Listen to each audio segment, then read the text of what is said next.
ایک دن چنٹو کے دادا جی نے اپنے باغ میں ایک انوکھا درخت لگایا۔ وہ روز اس کو پانی دیتے اور پیار سے کہتے، بڑے ہو جاؤ میرے پیارے درخت۔ مگر کئی مہینے گزر گئے، نہ پھول آئے نہ پھل۔ ایک دن چنٹو نے کہا، دادا جی میں نے ایک جادوئی دوائی دیکھی ہے، شاید اس سے درخت پر پھل لگ جائے۔ دادا جی نے دوائی درخت پر چھڑک دی۔ اگلی صبح باغ کا منظر حیران کر دینے والا۔ درخت پر 100 نہیں، ہزاروں رنگ برنگے سیب لگے ہوئے تھے۔ پورا گاؤں دوڑ کر دیکھنے آیا۔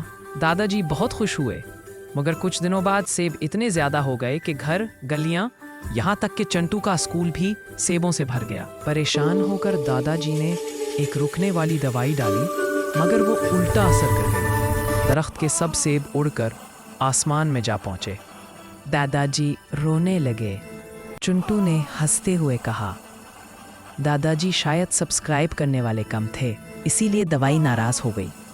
دونوں ہنسنے لگے اور ناظرین کو یاد دلا دیا، چینل کو لائک اور سبسکرائب ضرور کریں۔